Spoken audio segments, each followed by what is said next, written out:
Alors,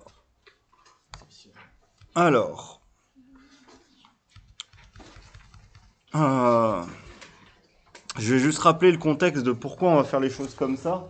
C'est exactement le contexte du chapitre précédent. Si je me place dans l'espace E, qui est l'espace des fonctions continues sur 0,1, et que je veux considérer dans cet espace la suite de fonctions qui est définie par fn de x qui vaut x puissance n, on sait, c'est ce qu'on avait appelé justement dans le chapitre d'intégrale impropre la convergence simple, qui est que point par point, fn de x, ça tend quand n tend vers plus l'infini, c'est la subtilité, ça tend vers 0 si x appartient à 0,1, mais ça tend vers 1 si x est égal à 1. Ça, on l'avait vu bien avant même de chapitre précédent. Et dans le chapitre précédent, on a vu que sur cet espace E, je peux munir E de la norme 1. Et quand je munis E de la norme 1, la suite fn, vue comme une suite de fonctions, tend, quand n tend vers plus l'infini, c'est des calculs qu'on a fait la semaine dernière, en norme 1, vers la fonction nulle. C'est-à-dire que la norme 1 ne voit pas, entre guillemets, le problème de, en un point, cette fonction vaut 1, ce qui est normal. La norme 1 est calculée par une intégrale. On avait vu aussi qu'en norme 2, c'est la même chose. Fn tend en norme 2, quand n tend vers plus l'infini, vers la fonction nulle. Et on avait vu, troisième chose, ce qui était important, c'était que Fn ne converge pas du tout, ça n'a pas de sens, en norme infinie. On l'avait vu, la norme infinie, sa norme infinie reste constamment égale à 1, donc elle ne peut pas tendre vers 0 clairement. Et même si elle convergeait, on avait vu que si le sup des fn-f, en fait des fn de x moins f de x, tend vers 0, si j'arrive à trouver une limite f pour que ceci tende quand n tend vers plus l'infini vers 0, si le sup converge, ça implique que pour tout x, fn de x moins f de x tend vers 0. Ce qui implique que si elle convergeait, cette fonction, elle devrait converger vers la convergence point par point. Sauf que la fonction limite qu'on a trouvée ici n'était pas une fonction continue. Donc ça ne peut pas converger dans l'espace des fonctions continues. Ce n'est pas possible.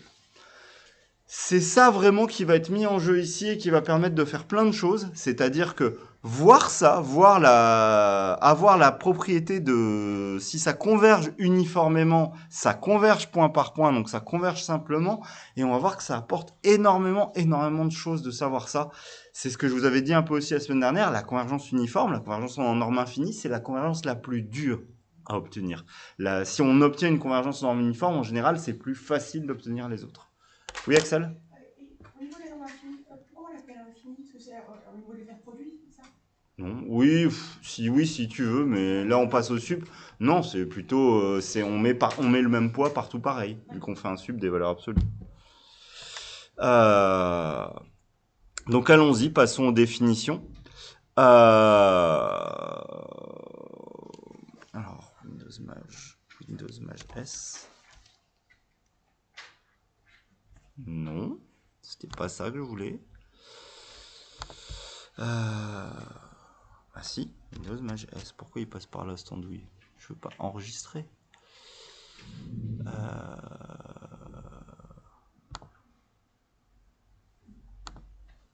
Ah mais non, c'est la fenêtre. Ok. Bon. Pourquoi il a changé cet éditeur, cette andouille? Normalement, je me donne en rectangle. Voilà. Hop, allons-y. On va passer sur le cours, on va avancer sur le cours. Du coup, alors, maintenant, je vais définir officiellement ce que c'est que la convergence simple des fonctions, même si on l'a déjà vu, et que pour nous, vraiment, 99,9% du temps, il y a un exo classique qui n'est pas dans R, mais sinon, ça va être des fonctions de R dans R, exactement comme la fonction xn juste avant. Ce que c'est que la convergence simple, donc officiellement, ça marche quelles que soient les fonctions allant d'une partie A de E enfin inclus dans E, allant dans grand F, on dit que la suite de fonctions fn converge simplement s'il y a une fonction f telle que x par x, quand je fixe x en premier, fn de x tend vers f de x. C'est-à-dire que la norme du vecteur fn de x tend moins f de x est plus petit que epsilon à partir d'un certain rang. Mais j'insiste, c'est pour tout x, pour tout epsilon, donc il existe n epsilon, le n epsilon, il dépend aussi du x. À chaque fois que je change de x, je change de rang n epsilon. Ça, c'est ce qu'on appelle la convergence simple. Ce que je vous expliquais au-dessus, c'est la convergence point par point. C'est-à-dire quand je change x, je change ma limite. Il faut vérifier qu'est-ce qui se passe pour chacun des x. Ce qu'on va appeler la convergence uniforme, c'est exactement un peu comme la différence entre la continuité et la continuité uniforme dont on a parlé la semaine dernière. C'est que là, mon premier quantificateur, il est en x, et qu'ensuite, je fais un quantificateur pour tout epsilon. En faisant la convergence uniforme, officiellement, alors c'est pas pour le moment en norme infinie, on va faire le lien avec la norme infinie juste derrière, mais la définition initiale, c'est je veux que pour tout epsilon, je puisse trouver un rang n epsilon qui est lui indépendant de x et qui marche quel que soit x. C'est l'inversion des quantificateurs qui fait tout. Ceci est beaucoup plus restrictif que l'autre. Si ceci marche, alors j'ai la convergence simple. Donc la convergence uniforme implique la convergence simple. Oui, ce qui change, c'est qu'ici, le n epsilon ne dépend pas de x et qu'ici, il peut dépendre de x. Du coup, c'est beaucoup plus facile de faire de la convergence simple que de faire de la convergence uniforme. Voilà pour ça. On continue. Alors justement, c'est ce qui va faire les choses et ce qui va faire la convergence uniforme. Donc on va faire toutes les remarques. On va pas faire l'exercice qui est en bas, vu que c'est ce que je viens de vous réexpliquer qu'on a fait la semaine dernière. Alors, ça va être chiant. Mais non, c'est pas toute la fenêtre que je veux, c'est le rectangle, pardon. Hop. Allons-y. Oui, alors, juste une chose, qu'est-ce que je pourrais faire comme problème? Alors, si je veux essayer de vous expliquer ce qu'il pourrait y avoir comme problème, imaginons que je veux regarder ceci. Je pose F... Ah mince, là dans le coin, vous ne voyez pas si je sors trop. Je vais me mettre en bas. Et là, je suis pas dans la marge, donc c'est bon. Si je pose Fn de x, cette quantité-là, 1 sur x moins 1 sur n. Alors, cette chose-là va tendre, quand n tend vers plus l'infini, et quel que soit x différent de 0, ça va tendre vers 1 sur x. Par contre, il existe à chaque fois que x est égal à 1 sur n, quand x vaut 1 sur n, on est bien d'accord, la fonction fn n'est pas définie. Donc la fonction fn, elle n'est pas bornée sur r plus étoile. Donc je ne peux pas dire que fn moins f est borné sur r plus étoile, même si j'ai la convergence simple. Donc c'est ce qui est dit là-haut. Dans beaucoup de cas, ce genre de situation ne va pas se passer, mais si la fonction fn-f est bornée, en fait, s'il n'y a pas de problème d'explosion, comme je viens d'en créer un avec ma fonction x-1 sur n. Alors, en fait, la convergence uniforme de la fonction fn vers f, c'est la convergence pour ce qu'on appelle la norme infinie, qui est le sup des normes sur f. Donc c'est là le lien entre convergence uniforme et convergence en norme infinie. Entre guillemets, ma convergence uniforme, si je veux essayer de l'établir sur ce genre de fonction-là, dès que je vais me mettre sur un x... Oui, bonjour. Bonjour, excusez-moi. J'ai des petits papiers à distribuer à Axel et Carla. Alors Carla, elle n'est pas encore arrivée, mais elle m'a prévenu. D'accord. Voilà. Bon, on lui donnera après. Ok, Merci. pas de souci.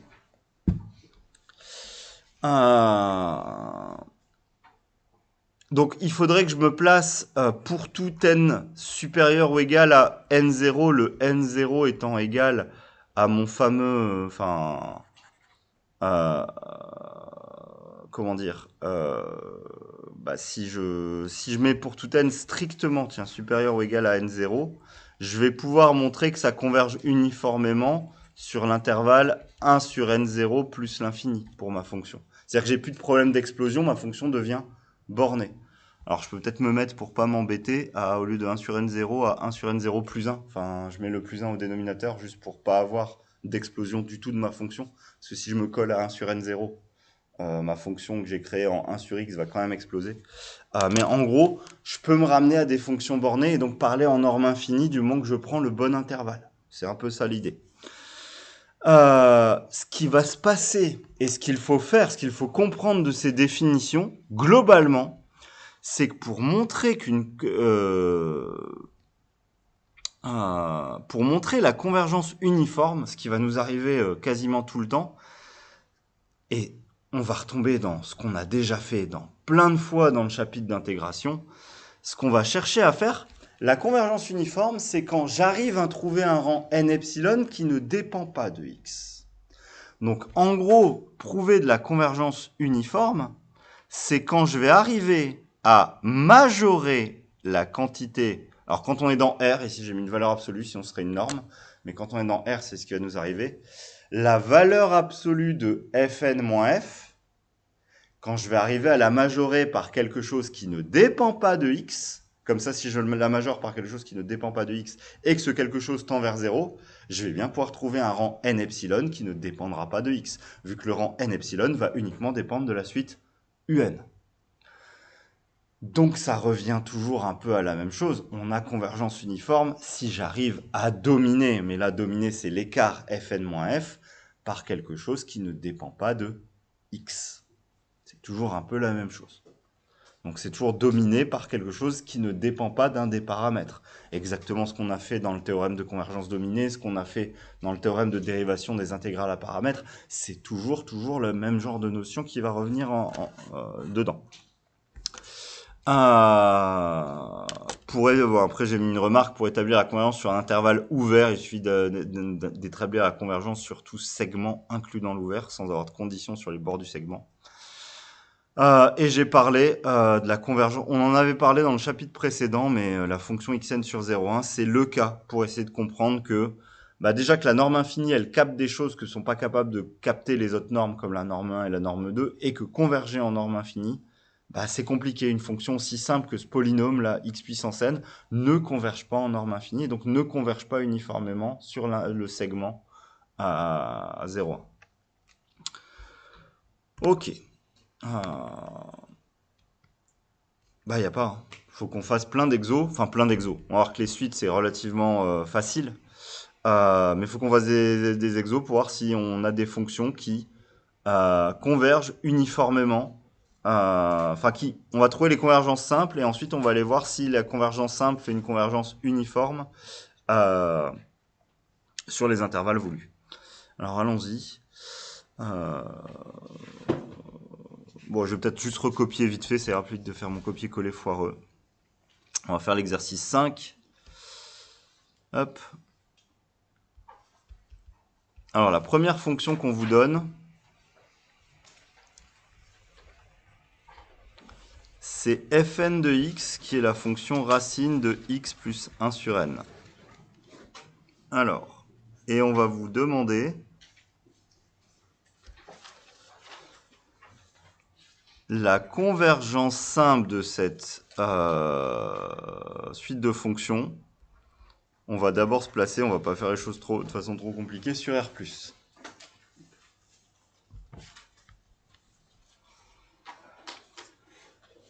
Alors, je pense que c'est dur pour personne celle-là, c'est juste pour voir les concepts et voir ce qui se passe.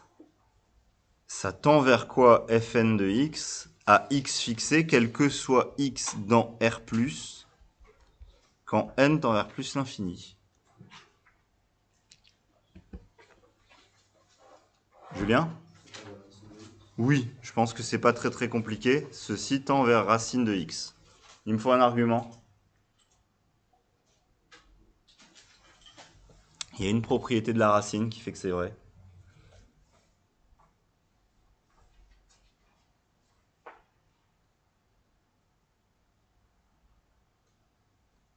C'est définitif, tu lèves la main, Axel, ou pas? Vu que là, t'as... Je pense que le racine de x soit.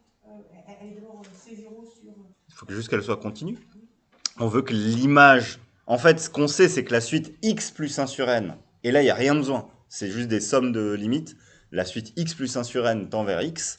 Si on veut qu'une fonction de x plus 1 sur n tend vers f de x à la fin, bah, il faut la continuité de la fonction. C'est la caractérisation séquentielle de la limite, hein, entre guillemets. Mais de la limite, on veut que la limite, ça soit la fonction f étant la fonction racine, f de x.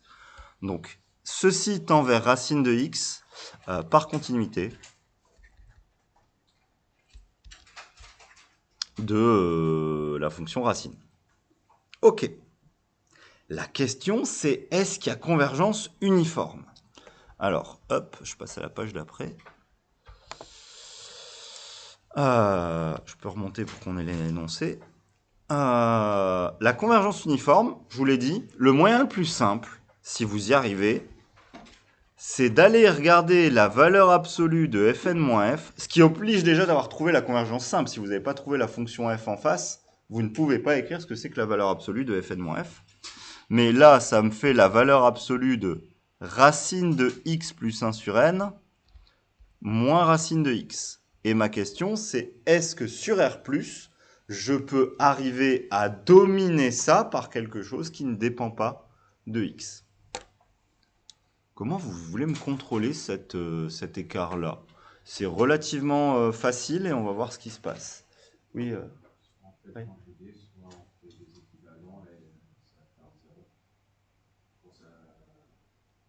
Et un équivalent à 0, ça te choque pas? On va peut-être pas faire des équivalents alors. Hein, non, non. Le conjugué, j'y pense jamais avec vos racines. Alors, je vais pas mentir. La méthode du conjugué, ça marche quand vous avez des racines. Pourquoi je la déteste? Si je reviens ici et que je change mon exo et que je mets ln de x plus 1 sur x, ici vous vous retrouvez avec ln de x plus 1 sur in moins ln de x. Et là, votre méthode du conjugué, elle ne marche plus. Alors que tous mes autres arguments, alors il faudrait changer R+, en R+, étoile, on est bien d'accord, mais tous mes autres arguments fonctionnent. Donc la méthode du conjugué, je suis d'accord, ça doit marcher, ça marche on va retomber sur les mêmes choses que ce que je vais faire moi, et ça marche complètement en Ryan, mais c'est très spécifique à la racine. Moi, je vais vous développer des méthodes qui marchent, quelles que soient les fonctions. Si vous voyez ce genre de choses, qu'est-ce qu'il faut faire? Et ça va me permettre de montrer aussi, comment dire, le cas compliqué, enfin le cas compliqué, ce qui peut être fait, et ce qui va être fait très souvent, quand vous êtes un peu perdu et que vous ne savez pas ce qui se passe pour arriver à dominer. Mais ici, une autre idée. J'exagère, mais je vais essayer. Il y a racine de quelque chose, moins racine de autre chose. Autre façon de le dire, il y a f de quelque chose, moins f de autre chose, vu que je veux que ça marche aussi pour du ln. Ryan? Factoriser avec des... Non. Ça marcherait pour ln, ça marcherait pas pour forcément autre chose. Alors, faut que je trouve si je mets des arcs tangentes. Axel? Si je fais 2f racine f de 2x en racine de 2x, c'est toujours inférieur ou égal à racine de 2x. Pardon? Racine de x plus 1 sur n moins racine de x, c'est inférieur ou égal à racine de 2x. Mais mon but, c'est de majorer par quoi? Quelque chose qui soit indépendant de quoi? Ah non, oui, c'est ça. Voilà, donc non.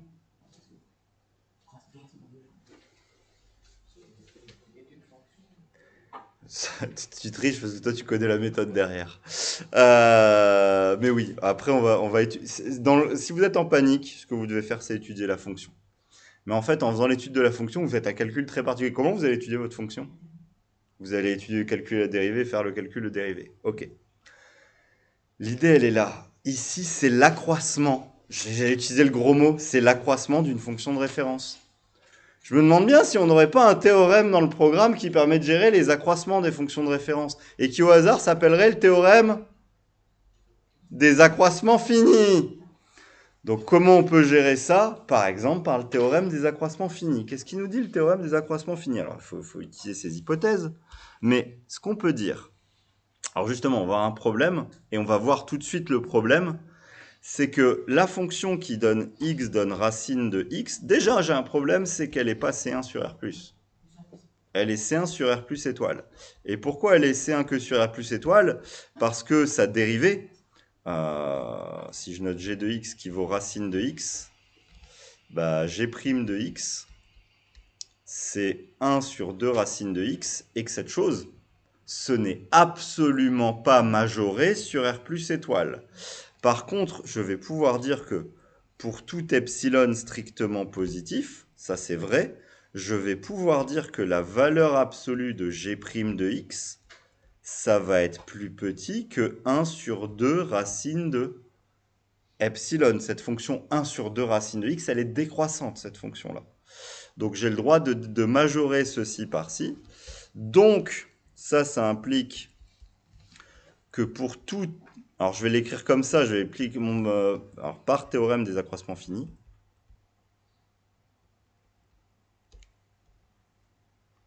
Pour tout xy appartenant à l'intervalle epsilon plus l'infini au carré, je peux dire que f de x moins f de y, c'est toujours plus petit que 1 sur 2 racines de epsilon x moins y. Si je l'applique là-haut, ce théorème, si je l'applique ici, je suis où? Je suis là. Donc si ça, je l'applique ici. Et est-ce qu'on est d'accord que je peux le faire aussi avec la fonction ln? Il n'y a rien qui change en termes de raisonnement, c'est pour ça que cette méthode, je la préfère, parce qu'elle peut s'appliquer à plus de choses. Si je l'applique ici, ceci, ça me dirait que c'est plus petit que sur 1 sur 2 racines de epsilon fois x plus 1 sur n moins x. Et la magie, le x plus 1 sur n moins x va me donner du 1 sur n de racine de epsilon. Et cette chose-là tend bien quand n tend vers plus l'infini. J'écris tout petit parce que je vois que je vais sortir du tableau sinon. Ça tend quand n tend vers plus l'infini, vers 0. Et c'est bien, et le majorant surtout, je ne l'ai pas dit, mais on a bien un majorant qui est indépendant de x. Donc, grâce à ce que je viens d'écrire, je vais descendre encore un tout petit peu. Donc, avec ça, ceci, ça me montre bien que ma fonction fn converge uniformément sur tout segment, enfin sur tout intervalle plutôt, epsilon plus l'infini.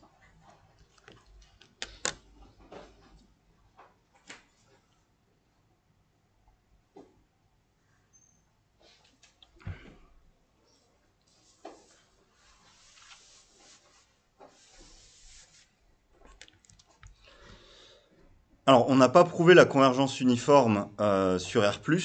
On va voir qu'il n'y a pas. Et là, il n'y a pas trop le choix, en fait. Je peux essayer d'étudier cette fonction. Et on va voir ce qui se passe. Alors déjà, pour étudier cette fonction, j'ai oublié de dire quelque chose. Alors, je vais mettre autre méthode, mais qui est la méthode la plus...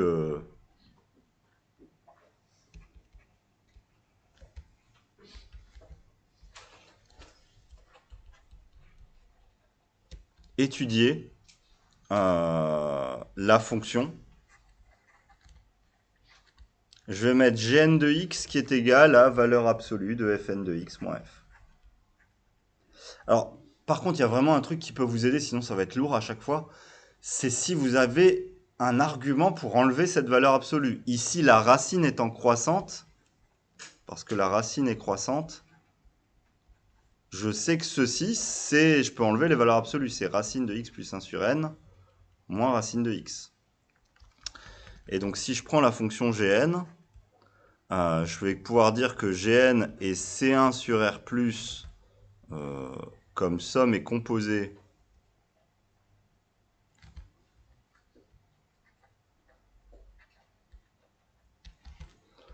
je vais pouvoir le dire Il y a quand même un truc à dire avec la composée, vu que je compose par la racine qui est C1 sur R plus étoile. Bah non, en plus je dis n'importe quoi, cette fonction n'est pas C1 sur R plus. Elle est C1 sur R plus étoile parce que la fonction racine, elle est C1 sur R plus étoile. Et j'ai les fonctions x donne x plus 1 sur n, qui elle est un polynôme, elle est C1 sur R, cette fonction. Et j'ai besoin d'un argument pour avoir le droit de composer les deux. Et x plus 1 sur n est strictement positif, donc dans R plus étoile, si x appartient à R plus. Sinon, je ne peux pas composer les deux. Du coup, je peux calculer ma dérivée. Gn' de x, bah, c'est la dérivée décomposée, hein, donc ça fait juste du 1 sur 2 racine de x plus 1 sur n moins 1 sur 2 racine de x. Si je mets au même dénominateur, bah, le dénominateur commun, ça va être du 2 racine de x plus 1 sur n. Et ça va me faire du racine de x moins racine de x plus 1 sur n.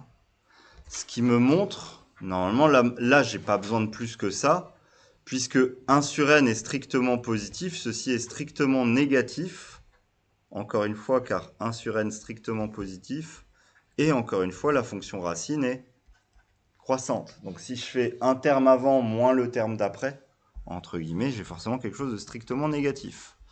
Du coup, ma fonction Gn, x de 0 à plus l'infini, je vais mettre là Gn',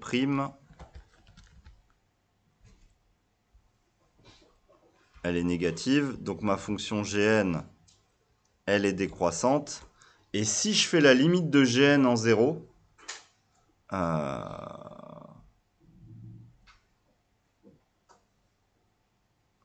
alors je vais y arriver, je remonte juste parce que j'ai plus ma fonction Gn, elle est là-haut, pardon. Si je fais la limite de la fonction Gn en 0, ceci, ça fait du 1 sur n. Et ça tend en plus l'infini, je peux faire la limite s'il faut, mais en plus l'infini, on pourra voir que ça tend vers 0, ça m'intéresse pas trop, vu que c'est décroissant. Qu'est-ce que j'ai gagné? Bah, j'ai gagné quelque chose d'intéressant. C'est que là, maintenant, je sais, parce que j'ai le tableau de variation de la fonction Gn, quelle est la norme infinie de Gn. Alors, je précise la norme infinie sur l'intervalle 0 plus l'infini. Je mets un intervalle derrière la norme infinie juste pour préciser sur quel intervalle. Bah, la norme infinie de Gn, c'est le sup. Ce que je regarde, c'est le sup pour x appartenant à 0 plus l'infini. Bah, je remets les notations, mais c'était de fn de x moins f. Et ceci, d'après mon tableau de variation, je l'ai. Le sup, c'est 1 sur n. Vu que j'ai une fonction décroissante qui décroît vers 0, qui part de 1 sur n, le sup, c'est 1 sur n. Donc le sup, c'est 1 sur n, et ça tend quand c'est indépendant de x, et ça tend quand n tend vers plus l'infini vers 0. Grâce à l'étude de fonction, avec mon théorème des accroissements finis, qui était une idée raisonnable, hein, je n'ai plus prouvé, mais ça marche quand même, j'ai pu prouver la convergence uniforme pour tout epsilon strictement positif sur epsilon plus l'infini. Ici, j'ai pu prouver en fait, en faisant l'étude de fonction, je peux directement prouver la convergence uniforme sur 0 plus l'infini sans passer par un petit epsilon. Par contre, je vous l'avais dit, c'était une remarque juste avant, si on a convergence sur tout segment, on a convergence sur l'intervalle. Donc j'avais bien convergence aussi sur l'ouvert, 0 plus l'infini, mais non pas sur le fermé, 0 plus l'infini. Pour avoir la convergence sur le fermé, j'ai besoin de l'étude de fonction. Donc c'était pour vous montrer ce qu'on peut faire. Pareil, ta méthode, même si j'ai pas voulu l'écrire, Ryan, la méthode avec les conjugués, t'aurais montré exactement comme mon théorème des accroissements finis, ça aurait fait la même chose. T'aurais eu convergence sur epsilon plus l'infini, parce qu'au dénominateur, t'aurais eu ton racine de x qui traînait, et qu'on aurait dû minorer par racine de epsilon, j'avais pas le choix. Mais j'aurais pas eu convergence en 0.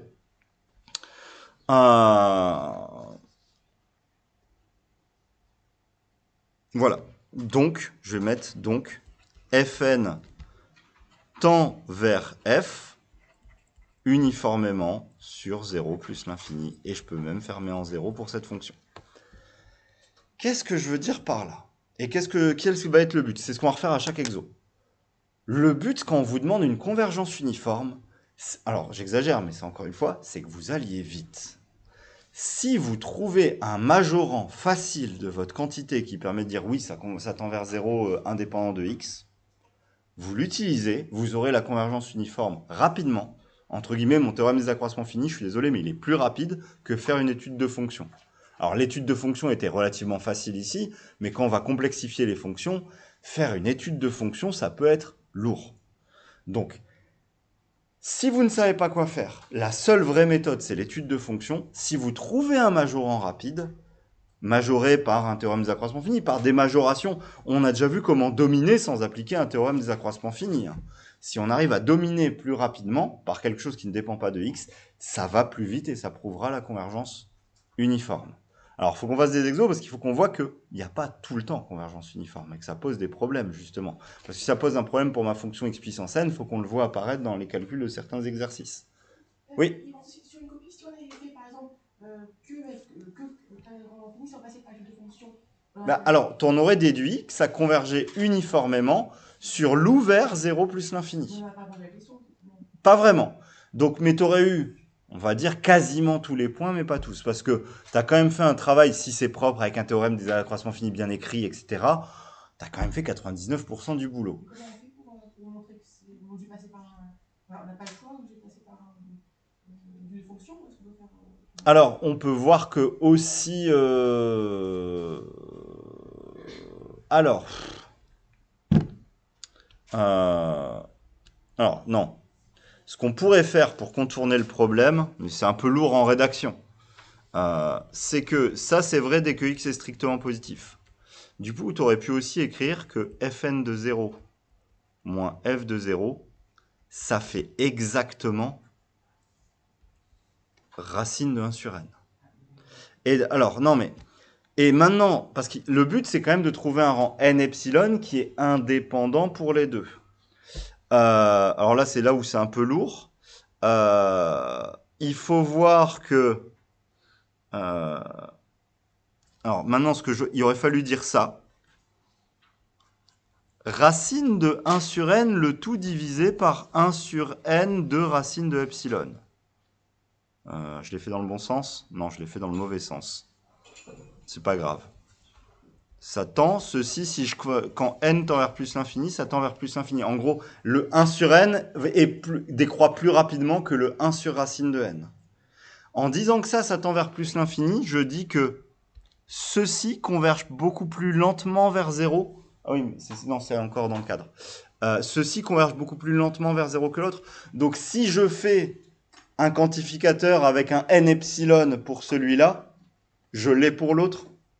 Et donc, je peux bien trouver un rang n epsilon indépendant des x. C'est un peu lourd, t'es d'accord? Enfin, en termes de rédaction, c'est relativement lourd avec cette méthode. Donc, c'est juste pour vous montrer, quand on peut dominer sur l'intervalle qu'il faut, ça va vite, c'est très bien, ça suffit, c'est ce qu'il faut faire. Si on n'y arrive pas, la seule méthode pour montrer de la convergence uniforme, c'est l'étude de fonction. Et l'étude de fonction qui va vous trouver la position du maximum, souvent de la fonction, et la valeur du maximum. C'est cette valeur du maximum qui fait tout. Là, ce qui fait que les choses marchent, si je redescends, c'est que ma valeur du maximum, ici, le 1 sur n que j'ai trouvé là, bah d'ailleurs, je me suis trompé. C'est racine de 1 sur n, excusez-moi, mais enfin, j'ai oublié ma racine ici. Mais ça change rien à l'argument, par contre. Mais c'est bien la racine de 1 sur n. Mais ce qui fait marcher les choses, c'est que ce maximum tend bien vers 0. Si j'avais un maximum, je veux dire n'importe quoi, en 2n ici au bord, ça tend vers plus l'infini, ça montre clairement que j'ai pas convergence uniforme. Je peux pas tendre vers 0. Je montre vraiment que ça ne tend pas vers 0, en fait. Parce que je ne peux pas trouver un majorant meilleur que la borne sup. C'est un peu ça aussi l'idée de cette norme infinie. Je peux pas faire mieux que le sup de mes valeurs, quoi. Ok, bon, c'est un premier exemple avec une fonction relativement simple, il faut qu'on en fasse plein, donc on va faire les autres. Qu'est-ce que j'ai mis?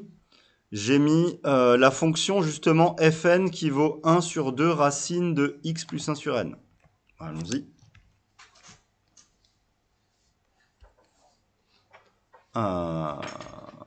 Et j'ai mis sur quoi? J'ai quand même pas été...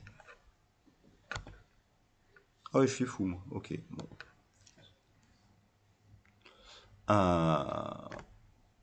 Alors, donc deuxième exemple, je vais prendre la fonction fn de x. C'est 1 sur 2 racine de x plus 1 sur n.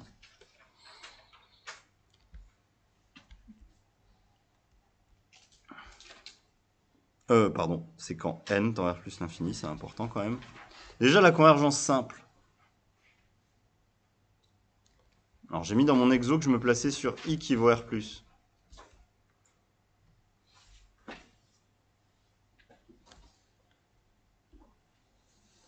Ça tend vers quoi, ça? Ma fonction fn, je vous le garantis, elle est bien définie sur r+.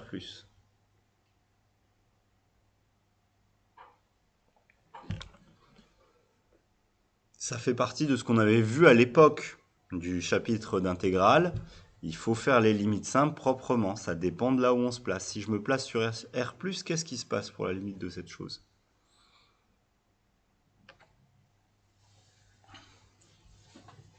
Julien? Ouais, alors, la limite de cette chose-là, je suis où? Je suis là-bas en bas.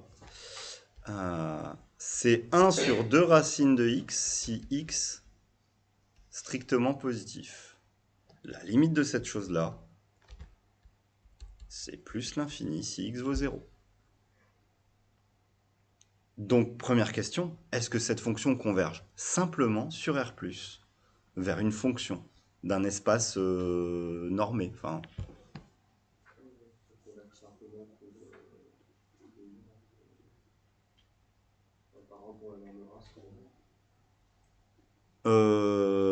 oui, on pourrait, mais là, ce qu'on veut, c'est converger. Oui, mais on est sur, mais la convergence simple, c'est la convergence point par point, du coup. Est-ce que ça converge simplement? Pas sur R+. C'est le but de cette question, c'est sur R+, ceci ne converge pas simplement, parce que ceci n'est pas un réel. Donc cette fonction, ceci n'appartient pas à R, cette fonction, donc fn, ne converge pas simplement sur R+. Si elle ne converge pas simplement, ce n'est même pas la peine d'aller regarder la convergence uniforme. Par contre, je peux modifier l'exo maintenant. Si je me place sur J,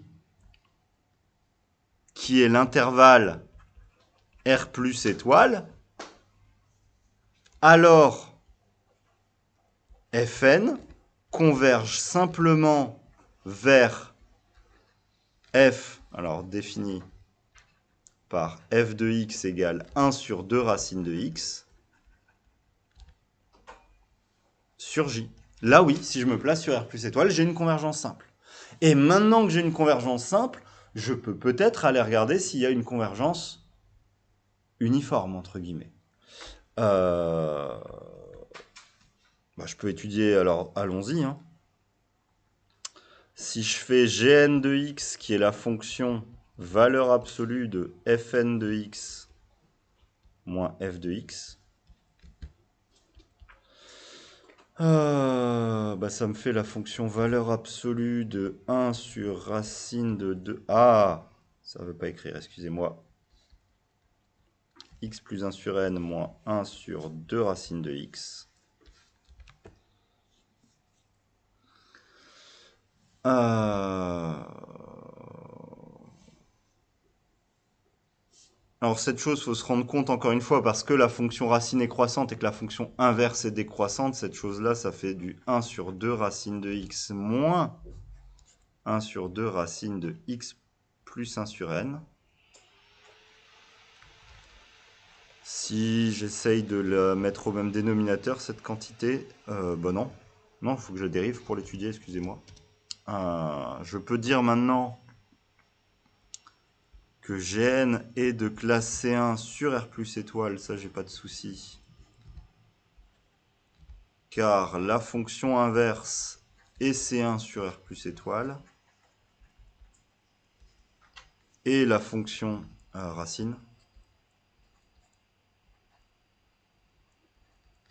Oh, j'ai même mis l'inverse de la racine, c'est pareil. J'ai déjà dit avant, et je peux dire que x plus 1 sur n est strictement positif si x appartient à R plus étoile. J'ai tous mes arguments qui font que ma fonction est C1, et si je calcule Gn' de x, alors ça me fait de la dérivée de la racine à l'inverse, donc c'est une dérivée une puissance moins 1,5, donc ça va me sortir du moins 1 quart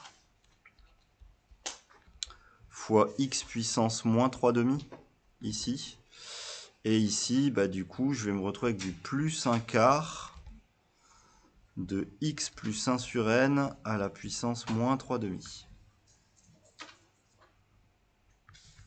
Alors si je le réécris de façon un peu meilleure, cette chose-là, ça fait du 1 quart en facteur, et ici j'ai du 1 sur x racine de x plus 1 sur... Alors c'est x plus 1 sur n, facteur de racine de x plus 1 sur n. Je m'en fiche. Ah non, j'avais un moins. Ah mince. J'avais un moins ici. J'allais dire, si j'ai 2 plus, je connais le signe de cette fonction. Je le connais quand même, en fait, le signe de cette fonction. Cette fonction, elle va quand même être strictement négative par décroissance de la fonction qui à x donne x puissance moins 3,5 en fait. Enfin, ou 1 sur x racine de x, hein, c'est la même chose. Donc cette fonction est encore strictement décroissante, on se retrouve dans le cas d'avant, relativement simple. Du coup, si c'est ça, je peux faire mon tableau de variation encore. J'ai x, j'ai 0 plus l'infini. J'ai Gn' qui est négative. Et maintenant, si je fais ma décroissance de ma fonction Gn qui est là-bas, qui va tendre vers 0 quand x tend vers plus l'infini, là c'est évident vu que c'est la somme de deux zéros. En 0, il va se passer quelque chose. En 0,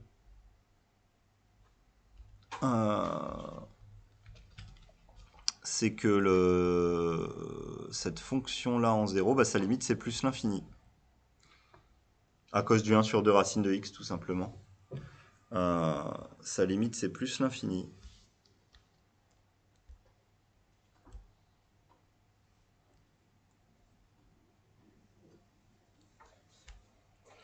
Et du coup, si je m'autorise à me placer sur 0 ouvert plus l'infini, mon sup est quand même aussi proche que je veux de plus l'infini. Enfin, c'est mon sup, ma borne sup, c'est plus l'infini.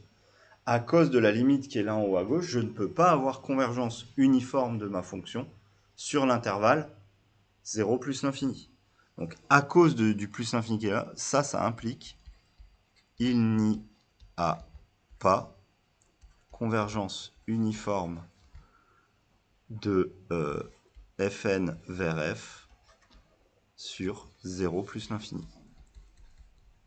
Ah, je suis sorti de l'écran encore une fois. C'est vers F.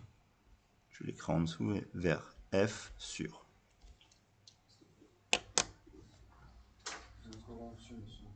Pardon?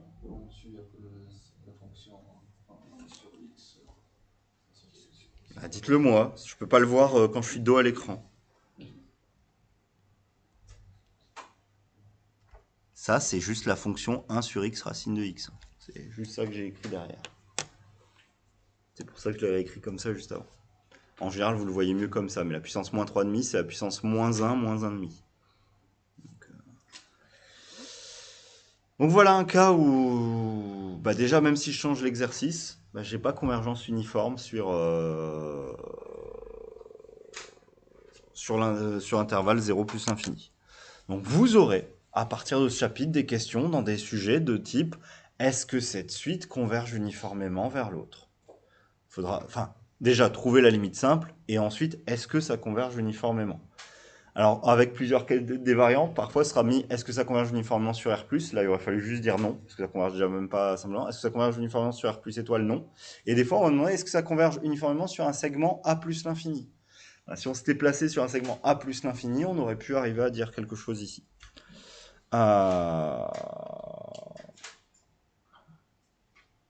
Ok.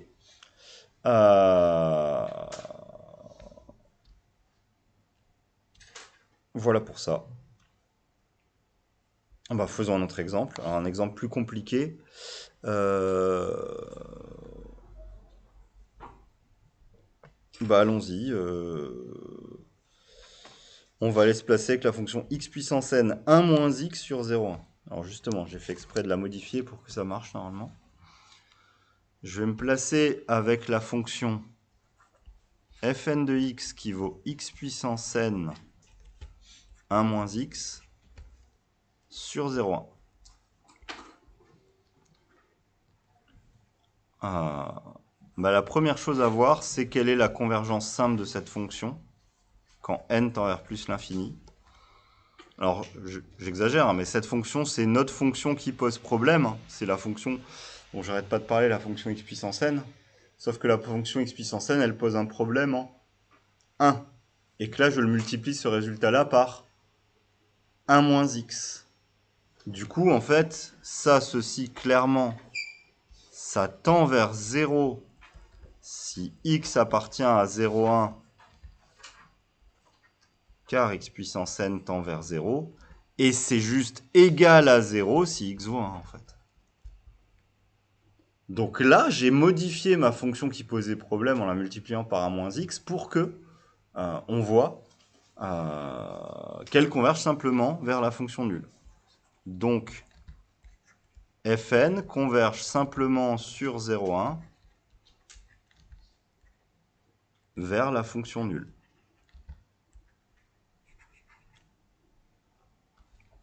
La question, c'est est-ce qu'elle converge uniformément ?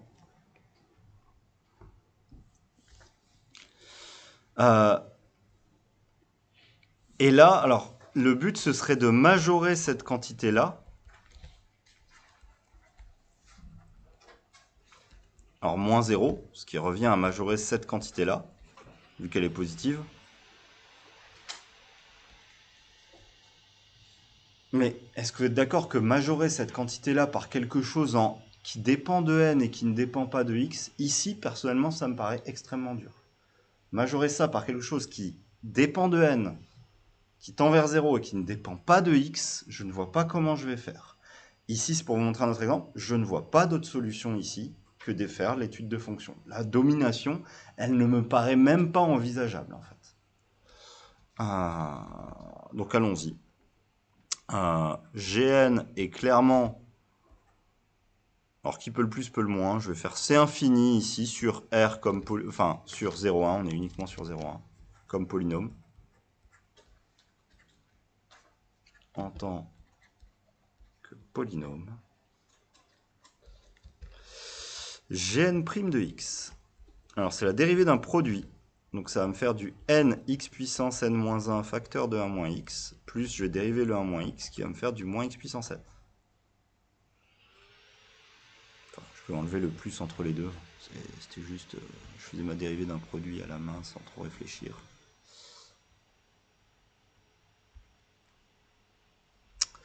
Ceci, je peux le factoriser par x puissance n-1. Si je le factorise par x puissance n-1, ça va me faire du n moins nx moins x.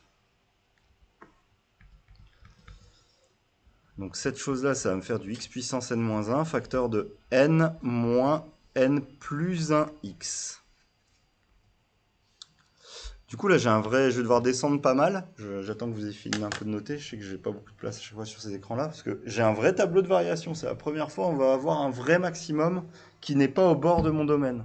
Enfin, ce que j'appelle un vrai tableau de variation. C'était des vrais tableaux de variation. Je veux dire, où là, le maximum ne dépend pas... Enfin, n'est pas là où on croit. Du coup, si je fais mon tableau, j'ai x, j'ai 0... Le signe de ma fonction, ça, le x puissance n-1 est de signe évident. Le signe va dépendre de ceci. Ceci, ça prend son maximum en n sur n plus 1, qui est bien entre 0 et 1. Et ce maximum en n sur n plus 1, cette fonction, c'est une fonction décroissante de degré 1. Donc si elle est décroissante, elle est positive puis négative. Si je fais les calculs de ma fonction Gn, elle est donc croissante puis décroissante. Ma fonction Gn en 1 et en 0, elle fait 0. Et bah, il faut calculer. Là, je vais juste, parce que j'ai pas beaucoup de place, je vais l'écrire après. Ici, j'ai Gn de n sur n plus 1. Alors, ça fait du n sur n plus 1 à la puissance n fois 1 moins n sur n plus 1.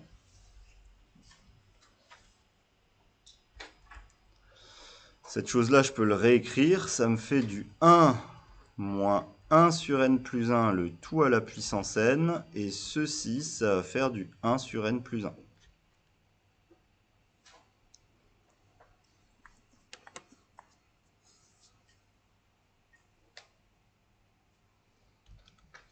Alors, et clairement, alors je n'ai pas sorti du tableau. Ah, ça sort tout juste là-bas au coin.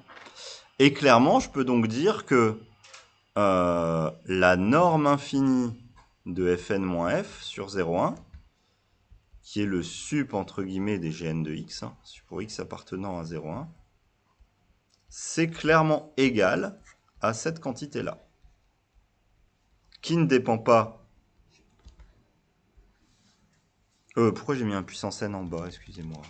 Il n'y a pas de puissance n en bas.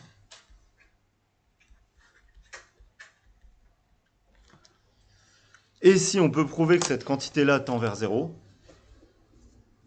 on a prouvé la convergence uniforme. Est-ce que cette quantité tend vers 0 et pourquoi? Si oui, pourquoi? On retombe sur nos 3 semaines de révision qui avaient été si efficaces apparemment. Ryan?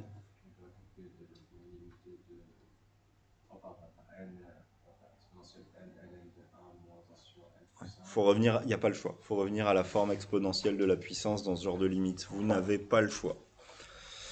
Donc ceci, c'est exponentielle de n ln de 1 moins 1 sur n plus 1 fois le tout en 1 sur n plus 1.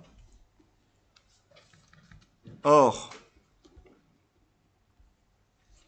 n ln de 1 sur 1 moins n plus 1, c'est égal par développement limité parce que 1 sur n plus 1 tend vers 0 quand n tend vers plus l'infini. Ça fait du n fois moins 1 sur n plus 1, c'est le premier terme du développement limité du ln, plus un petit taux de 1 sur n plus 1. Ce qui fait du moins n sur n plus 1 plus petit taux de n sur n plus 1.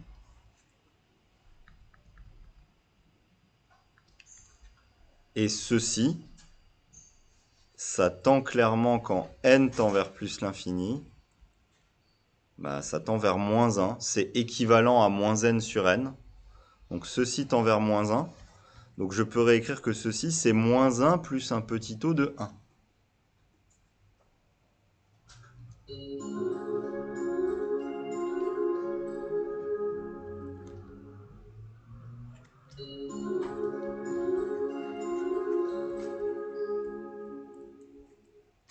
Oui, ou je peux refaire ma composée. C'est vrai, je vais plutôt faire la rédaction classique. J'allais faire autre chose, mais...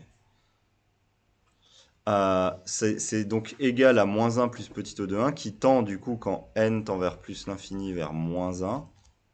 Donc, par continuité, je ne compose pas les équivalents. J'aurais pu composer les DL. C'est pour ça que j'allais le faire. Le moins 1 est trop sorti. Donc, je vais faire la ligne d'en dessous. Je suis où? Pourquoi je ne le vois pas? Là. Qui tend quand n tend vers plus l'infini vers moins 1. Donc, par continuité de l'exponentielle en moins 1,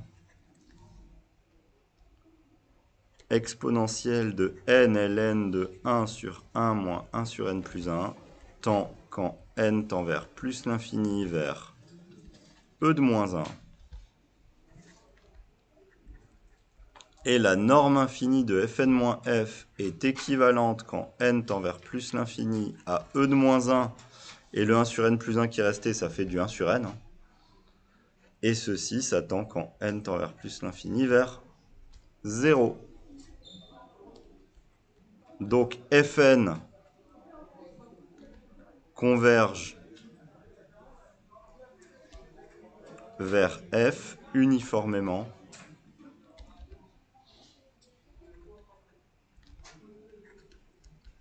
sur 0,1.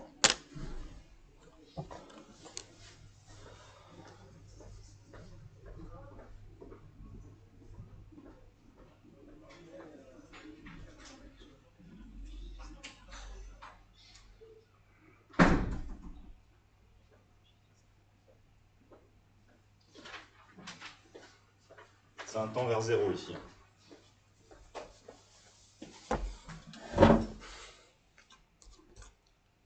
Faut que j'arrive à me décoller de la droite et que j'aille plus vers la gauche. J'ai plein de place à gauche. C'est un 0.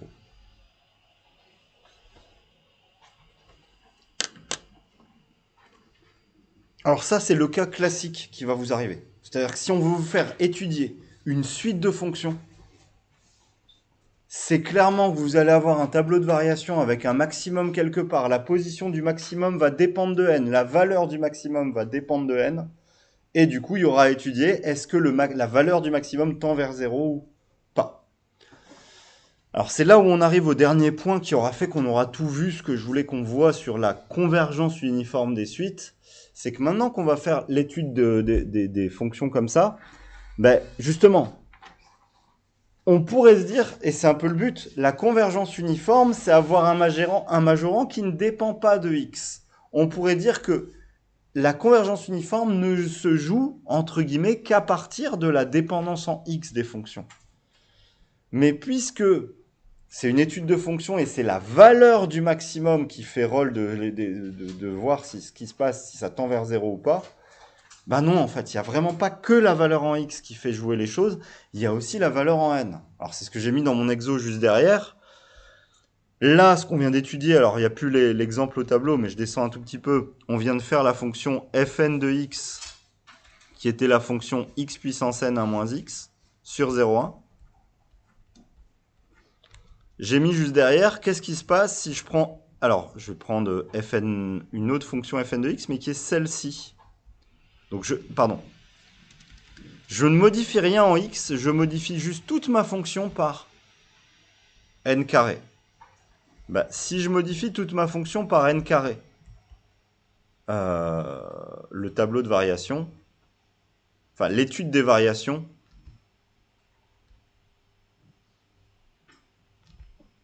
ne change pas. Sauf pour le fait que maintenant, j'ai n de n sur n plus 1, bah, c'est équivalent quand n tend vers plus l'infini. Qu'est-ce qui change? J'ai juste modifié ma fonction par... J'ai juste multiplié ma fonction par n carré. Donc, mon équivalent devient n carré fois celui que j'avais trouvé avant. Ça me fait du n exponentiel de moins 1. Et maintenant, ceci ne tend pas vers 0. Ceci tend vers plus l'infini quand n tend vers plus l'infini. Donc, ma nouvelle fonction ne converge pas uniformément. Donc, la convergence uniformément, c'est un mélange. C'est vraiment pour ça que c'est compliqué. C'est un mélange de la variation en x multiplié par le facteur de taille en n qu'on met sur notre fonction, entre guillemets. C'est ça qui permet de voir si on a convergence uniforme ou pas. Donc des fonctions qui sont trop fortement multipliées par n ont des trop gros pics quelque part, entre guillemets, et peuvent créer des problèmes de convergence uniforme. Et des fonctions qui varient trop bizarrement en x, trop fortement, peuvent aussi créer des problèmes de variation uniforme. Donc la variation uniforme, c'est vraiment, j'essaye de faire une fonction lisse qui varie pas trop et qui fait pas des énormes pics trop souvent. C'est vraiment un peu comme ça qu'il faut comprendre la convergence uniforme. Oui, Axel. Au niveau des moments limités, alors je vois que c'est pas très mathématique, mais est-ce qu'on peut utiliser la notation physicienne avec l'environ ou du même mec Ah non, tu vas me faire des petits taux, ouais. Non, tu me fais pas de la physique, non. Non, non, le environ, non, non, non.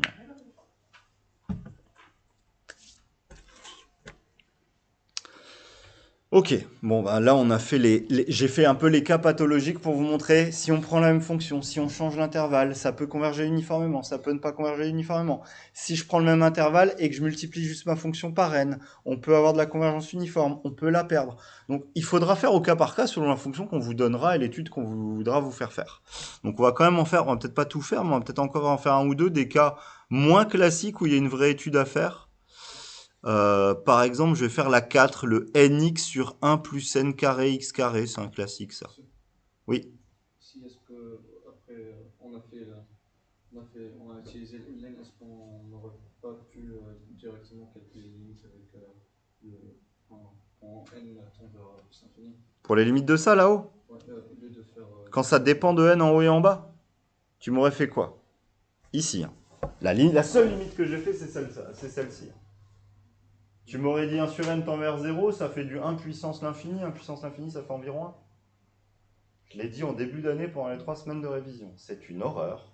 Vous ne pouvez pas gérer une limite qui dépend de n en haut et en bas. Vous ne pouvez pas. Il n'existe pas de solution sans revenir à la forme exponentielle de la puissance.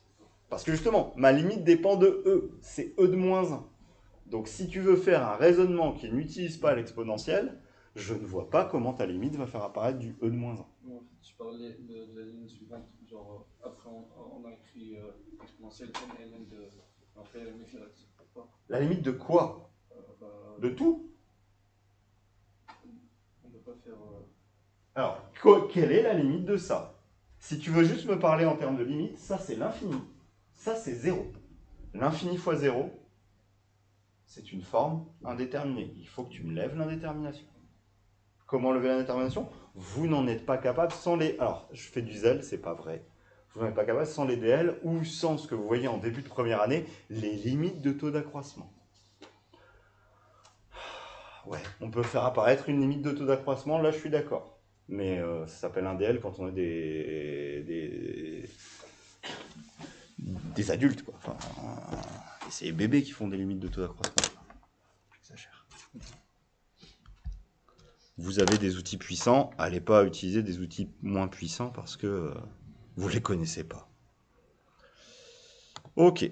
Donc j'ai dit, alors j'ai juste plus l'intervalle, je me suis mis sur R ou sur R+. Je me suis mis sur R, tiens. On va aller faire la question 4. Je veux étudier la convergence simple et la convergence uniforme de la fonction qui est définie par fn de x qui vaut nx sur 1 plus n carré x carré. Bon, je n'ai pas besoin de mettre de parenthèse du coup si je l'écris comme ça. Sur R.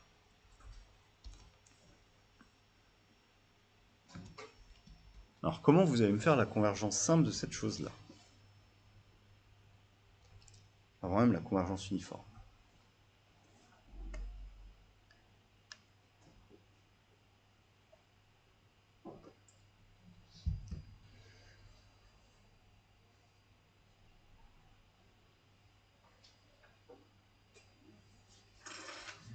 Axel? Pour x différent de 0. Oui. Il n'y a pas le choix. Il faut faire une disjonction de cas selon que x est différent de 0 ou que x vaut 0. Alors, si x vaut 0, c'est à peu près simple.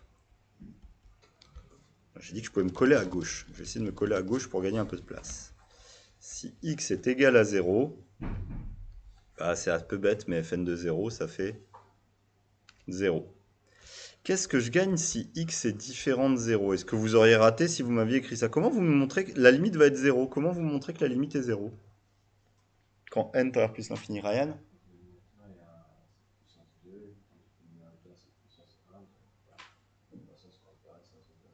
Oui. Alors, c'est pas de la... il n'y a même pas de croissance comparée, c'est juste des règles de puissance. Cette quantité, elle est équivalente quand n tend vers plus l'infini en haut à nx et en bas à n carré x carré. C'est croissance de polynôme. Si x est non nul, ça marche. Si vous me faites juste un raisonnement vaseux, oui, il y a ça qui domine et ça, ouais, bah tiens, si vous ne me faites pas la disjonction de cas avec x égale 0 et x différent de 0, vous pouvez toujours attendre. Parce que je suis désolé, au dénominateur, c'est le 1 qui domine. Et ceci, ça me fait du 1 sur nx, tout simplement. Et ceci, ça tend, quand n tend vers plus l'infini, vers 0. Ok. Donc, Fn converge simplement sur R, encore une fois, vers la fonction nulle de R. Enfin, je vais mettre la fonction nulle des fonctions continues de R. Ok, j'ai la convergence simple. Est-ce que j'ai la convergence uniforme? Je vais continuer à faire ce que je fais à chaque fois. Je vais poser Gn de x, c'est la valeur absolue, de Fn de x moins sa limite, ici c'est 0. Donc c'est la valeur absolue de nx sur 1 plus n carré x carré. Alors là, il ne faut pas se tromper. Je vous ai dit qu'il fallait essayer d'enlever au maximum les valeurs absolues pour ne pas avoir de problème. Mais ceci, ça ne fait pas la fonction sans valeur absolue. Je suis obligé d'aller mettre une valeur absolue au numérateur. Par contre, ça ne va pas vraiment me gêner, cette valeur absolue. Qu'est-ce que vous pouvez me dire sur la fonction Gn? Pourquoi elle n'est pas gênante, cette valeur absolue? Axel? La rencontre de trois, si on veut, mettons, faire un tableau de variation, Gn est passé 1 sur R+, en 0, c'est pas problème. Ouais, alors, oui, elle va pas être Oui, elle va pas être C1 sur R+. Mais pourquoi ça... Enfin, pourquoi ça n'a pas posé de problème pour écrire un tableau de variation, justement? C'est juste des règles de fonction, hein, des trucs que vous avez vus en début de première année. Hein. Les premières années, ils le savent déjà. Oui, ça va être ça. Votre fonction Gn, ici, elle est paire. On va juste pouvoir, du coup, l'étudier, se limiter l'étude à R+.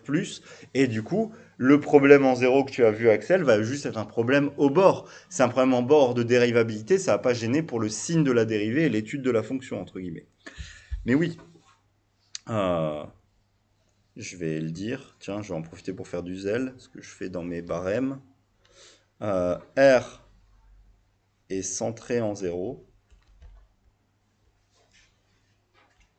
Gn de moins x, c'est un moins, hein, c'est mal fait, mais je remets un moins.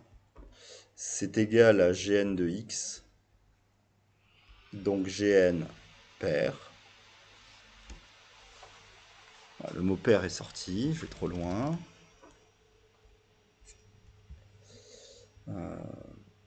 Paire.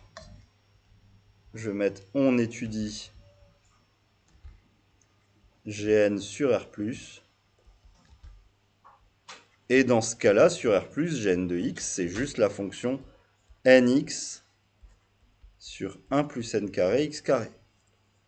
Et dans ce cas-là, je peux directement dire que Gn est C1 sur R+, comme quotient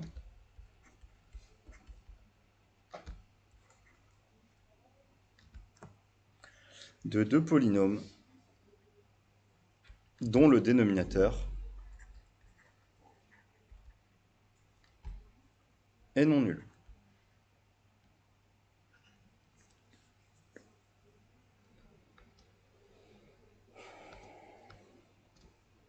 Je peux aussi dire du coup que Gn' de x, bah faut dériver. Ça y est, on a une dérivée de quotient qui arrive. Ça fait du U' fois V.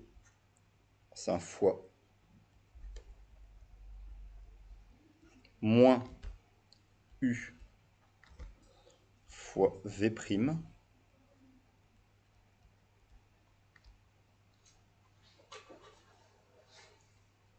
Le tout sur V carré.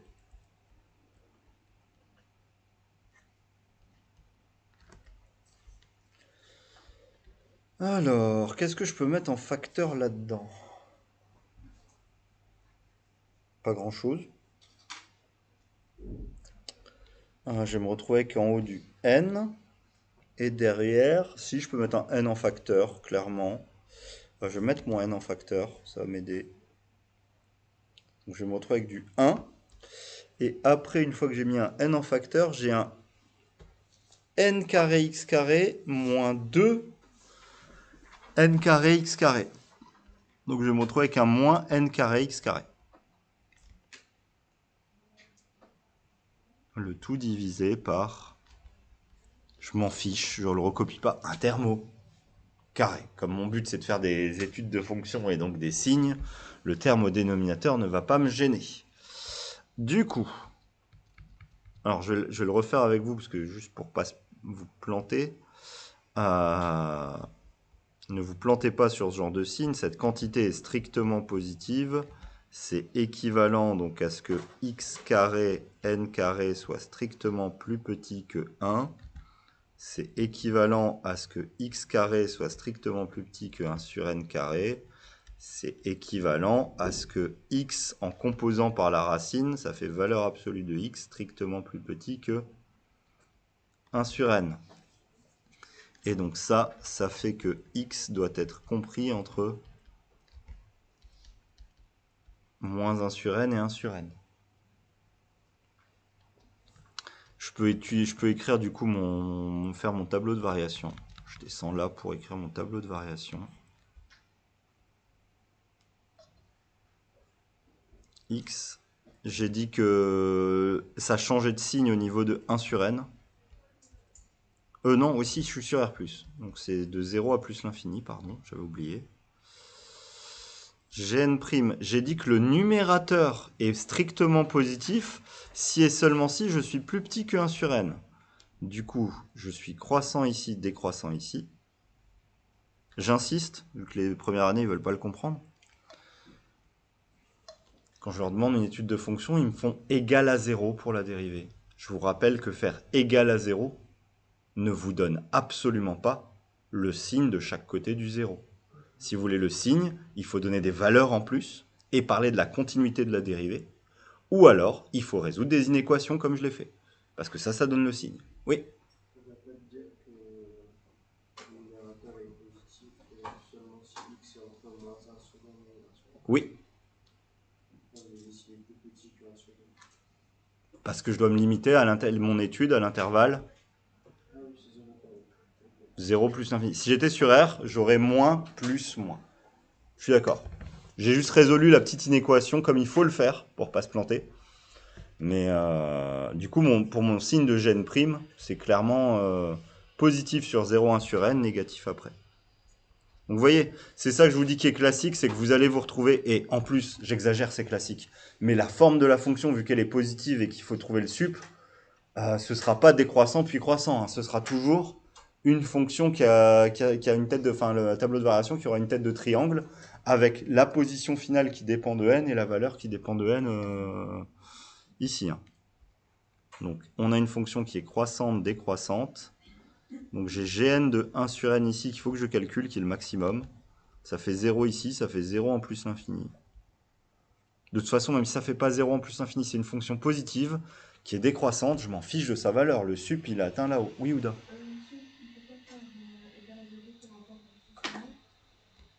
Pour avoir le signe de la dérivée? Ah si, pour faire où ça s'annule, bien sûr. Mais comment tu me trouves le signe en plus et en moins? Tu le rajoutes gratuitement dans ton tableau de variation, il manque des arguments. Il y a deux façons de faire. Si vous avez appris en lycée de faire des égales 0, de horribles, moches, si vous voulez avoir les signes, il faut que vous me calculiez les valeurs de chaque côté. Parce que je vous rappelle qu'il peut se passer un truc horrible, oui. Une fonction a le droit de faire ça. Enfin, une dérivée a le droit de faire ça. Une dérivée a le droit de faire « Oh, je vais aller m'annuler là, oh, et puis je vais repartir dans les positifs. » Du coup, je suis désolé, hein, c'est parce qu'il y a une annulation d'une fonction, vous avez le signe qui change de chaque côté. C'est pas vrai. La fonction x carré, enfin, si vous faites la dérivée de x cube, sa dérivée c'est x carré, elle s'annule en 0, mais la fonction ne change jamais de signe. Donc vous ne pouvez pas connaître le signe dans les cases avec un 0. Donc maintenant, pour avoir le signe dans chaque case de chaque côté de vos zéros, il faut que vous alliez me calculer une valeur de votre fonction, me dire par exemple là c'est strictement positif, et que vous me dites que votre fonction dérivée elle est continue. Parce que si elle n'est pas continue, elle aura le droit de changer de signe sans passer par 0. Donc si elle est continue et que vous avez une valeur, dans ce cas-là je suis d'accord, ça fait office de signe. Sinon vous me résolvez une inéquation et vous la résolvez par équivalence, ce que je viens de faire. Ce qui fait que là, être strictement positif, c'est équivalent au x que j'ai au bout. Mais si ça, c'est équivalent à être strictement positif, la contraposée me donne aussi les valeurs pour lesquelles c'est négatif ou nul. Et donc j'ai le signe des deux côtés d'un seul coup en faisant une inéquation. C'est pour ça que les inéquations sont bien meilleures. Ok. Euh, Du coup, on était où? Bah, il faut que je calcule maintenant. Je peux le mettre. La norme infinie de fn moins f. C'est 0, hein, à la limite, j'ai oublié. C'est la valeur de ma fonction gn en 1 sur n. Et là, ça fait du n fois 1 sur n sur 1 plus n carré fois 1 sur n au carré. Et ceci, bah, ça fait du 1 sur 2.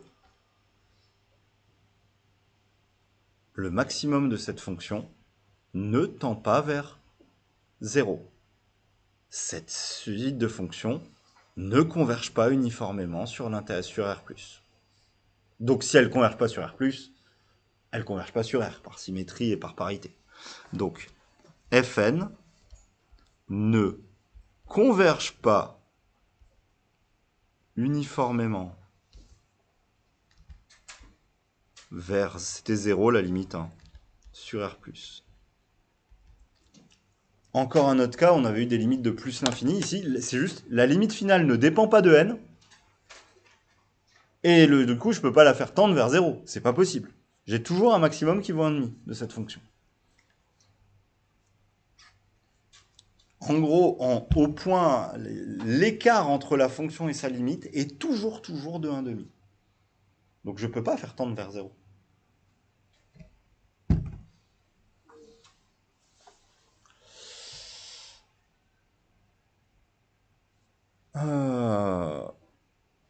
Ok. Bah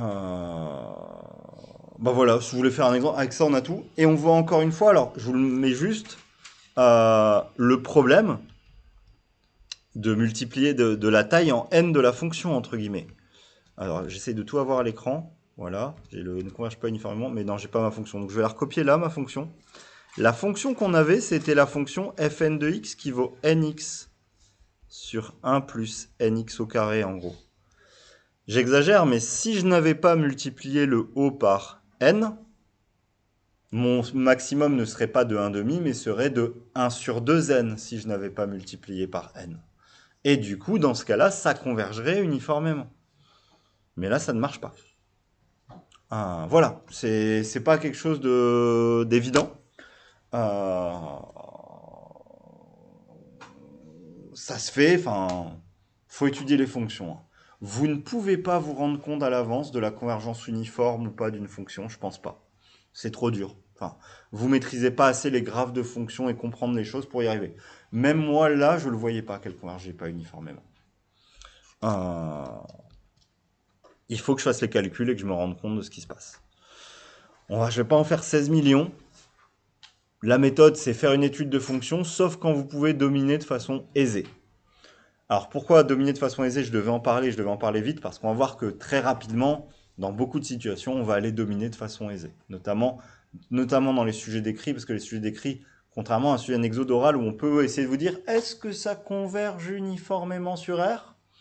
Où là, vous allez devoir réfléchir, ah bah non, j'arrive pas sur R, il y a un problème en zéro, on peut discuter. À l'écrit, ça va très certainement être montrer que ça converge uniformément sur epsilon plus l'infini, et ensuite vous posez une question là, est-ce qu'on a convergence sur R?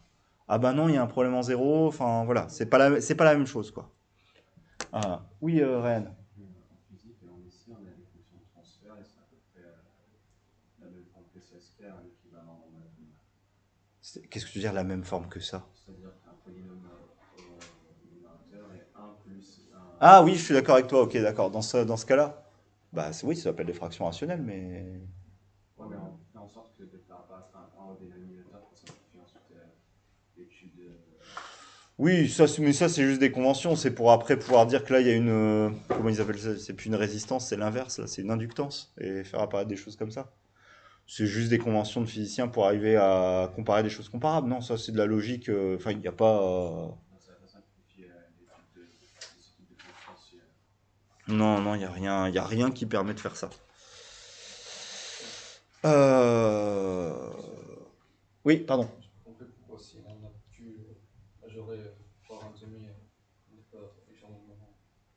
pour que ce soit uniformément continu, enfin pour que, pardon, pour que ça converge uniformément, il faut qu'on majore par quelque chose qui tende vers 0. Alors ici, on n'a pas majoré, on a trouvé la borne sup, donc la valeur maximum que prend la fonction. Si la valeur maximum que prend l'écart à la fonction à sa limite, c'est 1/2, est-ce que je peux faire tendre l'écart vers 0? Non. Donc je ne peux pas converger uniformément. Ok? En gros, je ne peux pas appliquer la définition en me disant l'écart pour tout x, il est plus petit que epsilon. Vu qu'il y a un x pour lequel l'écart vaut 1/2. Donc l'écart en ce x-là est plus grand que epsilon, quel que soit epsilon. Enfin, pour epsilon, plus petit que 1/2, bien sûr. Mais... Donc je nie la définition. Ok? Oui, Axel. Au niveau de la convergence uniforme, pour les en physique avec les transformés de Fourier, est-ce que si c'est pas uniforme, ça implique quelque chose sur le transformé de Fourier? Attends, qu'est-ce que tu me parles de transformée de Fourier? C'est quoi pour toi la transformée de Fourier? C'est la part intégrale. L'intégrale qui va de moins l'infini à plus l'infini. Oui. Ah oui, non, Donc on mélange encore intégrale impropre et ce genre de choses. On ne fera pas ça dans ce chapitre. En gros, on va regarder la convergence uniforme globalement sur les segments. Si ta fonction elle est à support fini et que tu es sur un segment, en gros, ça t'assure que tu as le droit de tout faire. C'est ce qu'on va voir, c'est la deuxième partie du chapitre, la convergence uniforme. En gros, quand on sait que les fonctions varient pas trop vite ni en n ni en x, une fois qu'on a ça, on a le droit de faire ce qu'on veut avec notre fonction, tout marche. Alors je vous le rappelle, je refais un exemple que j'avais fait en classe vite fait, vu que si je vous crée, maintenant je repars sur le cours un petit peu, si je vous crée cette horreur-là, une magnifique fonction qui part en triangle, qui là-haut, je fais un magnifique pic de n carré en hauteur, je redescends ici, je suis en 1 sur n, je m'en fiche, et après ma fonction elle est nulle. Alors j'ai mon axe, je vais peut-être changer de couleur pour le graphe. Ma fonction c'est une fonction triangle qui fait ça, et qui continue comme ça sur 0,1, jusqu'à l'intervalle 0,1. Cette fonction-là, si je calcule la surface qui est là, non, ça va pas, je veux pas un pic en n carré. Excusez-moi. Ou alors, il faut que je mette du n carré ici. Je veux un pic en n. Si je calcule la surface qui est là, c'est-à-dire si je calcule la surface qui est là, si ça je l'appelle fn, cette fonction, si je calcule l'intégrale de 0 à 1 de fn de t dt, ceci, c'est la surface d'un triangle, donc c'est base fois hauteur divisé par 2. La base c'est 1 sur n, la hauteur c'est n, donc c'est base fois hauteur divisé par 2. La valeur de cette intégrale c'est toujours 1/2. Si maintenant je regarde la limite simple de ma fonction fn de t, quand n tend vers plus l'infini, cette fonction-là, le 1 sur n tend vers 0, mon pic. Donc dès que je fixe t strictement positif, cette fonction-là, elle tend vers 0 si t est strictement positif, parce que le pic en 1 sur n va passer un moment derrière. Et en plus, quand je suis en 0, ma fonction, je me suis arrangé pour qu'en 0, cette fonction, elle vaut 0.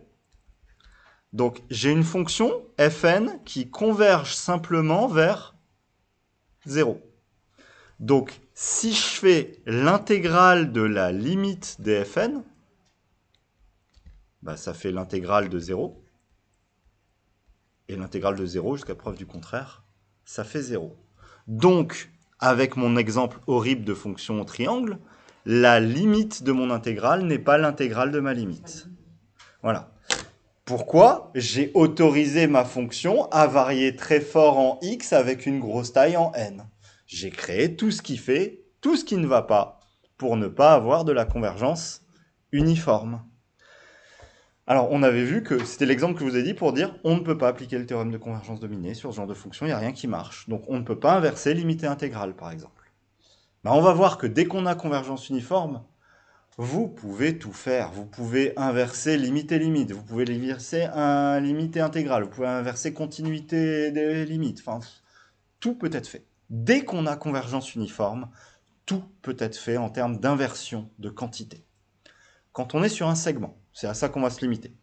Mais quand on est sur un segment, allons-y. On va voir les théorèmes limites. Là, c'est juste du cours. Je vais Là, je vais peut-être refaire quand même ça par rectangle.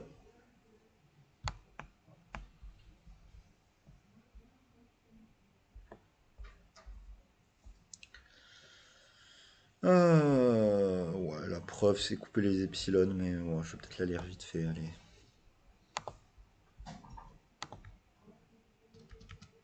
Je vais changer de page.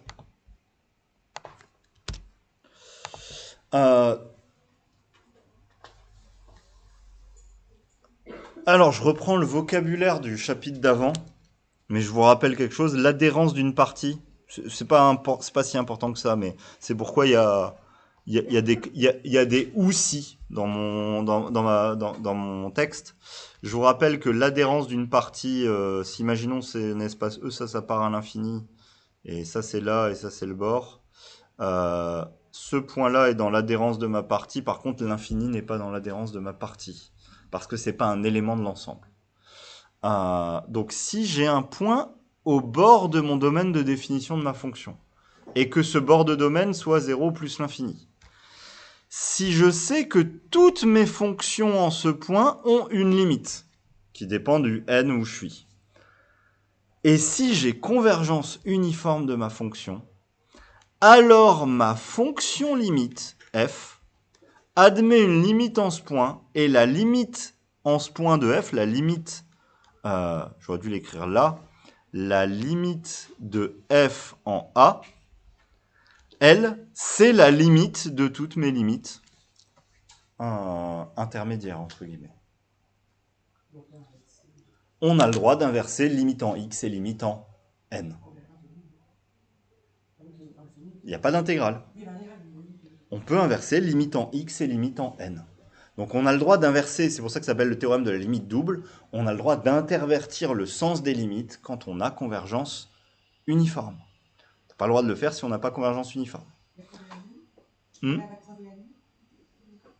Oui, complètement. Oui, parce qu'en gros, on vous a enlevé, c'est un peu on va retourner dans le même problème que le théorème de convergence dominée, on vous a enlevé du programme le théorème de convergence monotone. Et le théorème de convergence monotone fait quand même énormément de choses.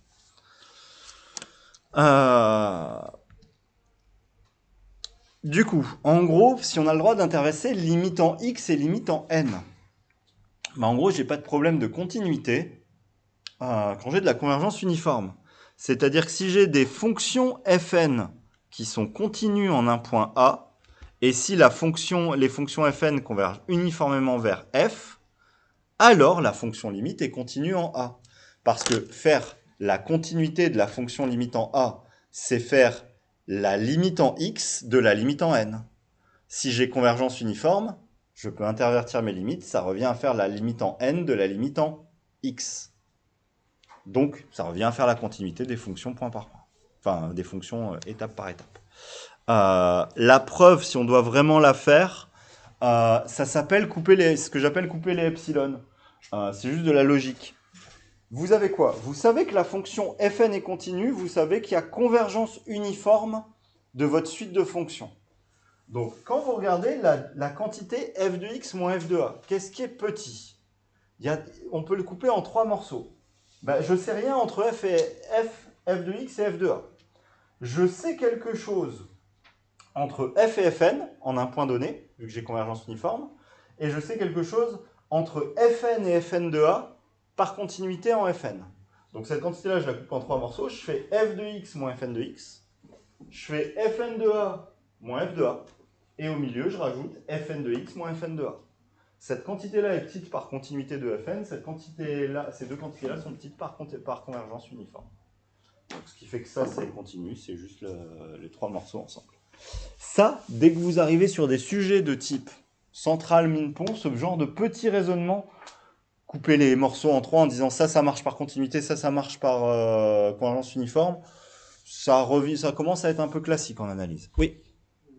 Pourquoi la continuité, c'est une garantie que fn de x moins fn de a soit petit? Si x t'en verra. Le but, c'est justement de regarder la continuité de la fonction f en a. Donc si x est proche de a, on sait que ça, c'est petit. Et par contre, je suis d'accord, les deux autres, c'est petit quoi qu'il arrive, quand n est grand. Voilà. Et c'est ça qui permet. Alors c'est pour ça que j'ai réécrit les définitions, mais en gros, chacun des morceaux est plus petit que... Alors si on fait des vrais trucs de maths, plus petit que epsilon sur 3, du coup, comme j'ai 3 morceaux, mon morceau total est plus petit que epsilon. Si vous me dites que chacun des morceaux est plus petit que epsilon et qu'à la fin, je vais dire n'importe quoi, vous arrivez à 3 epsilon, vous avez fait la preuve. Ça ne me dérange pas. C'est juste qu'un prof de maths écrit toujours plutôt des epsilon sur 2, epsilon sur 3, selon s'il coupe en 2 ou 3 morceaux pour arriver bien à epsilon à la fin. Mais voilà. Donc ça, c'est juste de la logique. C'est-à-dire que si on vous donne un problème théorique et que ça arrive, alors ce ne serait pas le cœur des exos, mais il y a des exos là-dessus. Vis-à-vis de ce chapitre, je sais qu'il y a un exo qu'on doit faire qui vient d'un sujet central, mais qui vous montre ce qu'on peut faire d'un point de vue théorique. C'est si toutes les fonctions convergent... Je vous donne juste l'énoncé, mais pour vous montrer le genre de choses qu'on va faire, c'est montrer, parce que c'est pas dans le cours ça, c'est que si Fn converge uniformément vers F, et si maintenant j'ai une suite de points AN qui tend vers A et une suite de points BN qui tend vers B, on peut montrer, mais c'est un exo qui n'est pas au programme, que l'intégrale de AN à BN de Fn tend vers l'intégrale de A à B de F. Et ça revient à découper en plein de morceaux. On va écrire un morceau de AN à A, un morceau de A à B, un morceau de B à BN. On va majorer en Fn-F. Enfin, on va découper en plein de morceaux. Et en découpant en plein de morceaux, on va voir qu'il y a plein de morceaux petits, de l'écart entre les deux. Et donc, on va réussir à gérer ça sans problème. Ok. Mais voilà, ce genre de preuve, on va plutôt le faire à travers ce genre d'exercice mais il faut savoir comprendre pourquoi les choses sont petites. Alors ça, c'est ce qui va être le plus important, parce que ça va me permettre d'inverser intégrale et limite. Et c'est pas très très dur. Ah bah ça y est, maintenant ça marche comme je veux.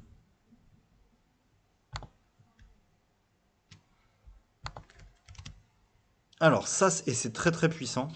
Ça va nous permettre de faire toutes les variantes des théorèmes qu'il y a derrière. Si j'ai une suite de fonctions qui convergent uniformément vers une fonction f sur un segment, et c'est là où le mot segment devient important. C'est là où il nous faut absolument un segment.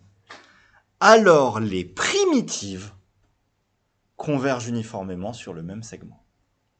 En gros, si les fonctions convergent uniformément, les primitives convergent uniformément. Alors ça, c'est très puissant, ça veut dire que j'ai le droit d'intégrer. Alors c'est assez logique, j'en ai parlé il n'y a pas longtemps, je vous l'ai déjà dit. On a toujours le droit d'intégrer des inégalités, on n'a jamais le droit de les dériver. C'est un peu l'idée qu'il y a derrière, entre guillemets. Quand je vais intégrer mes inégalités, je ne vais pas perdre de précision. Et tant que je suis sur un segment, la longueur de mon segment étant finie, les calculs ne peuvent pas dégénérer. En gros, si j'écris l'écart entre mes primitives, par inégalité triangulaire, c'est plus petit que le minimum de la borne du haut et le maximum de la borne mes deux bornes, parce qu'il faut que j'ai les bornes dans le bon sens, à la valeur absolue de ça. Si ça converge uniformément, ça je peux le majorer par la norme infinie.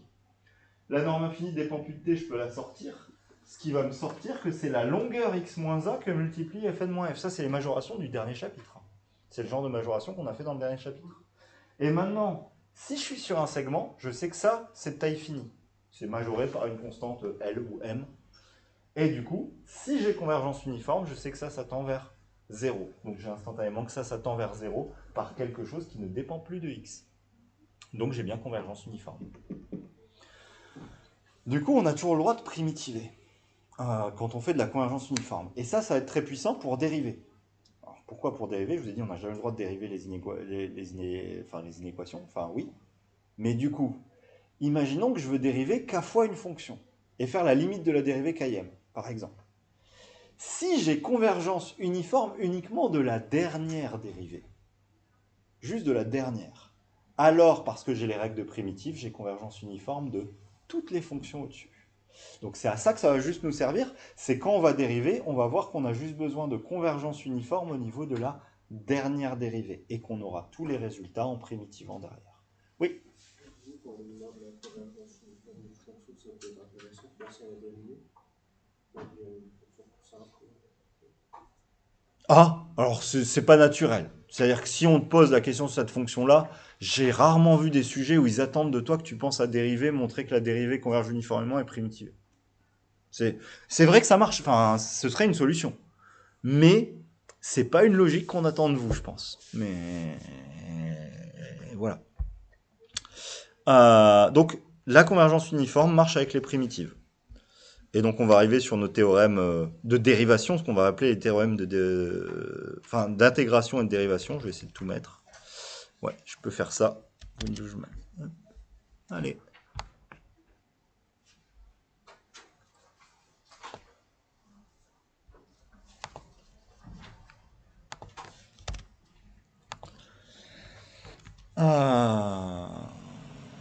Oups.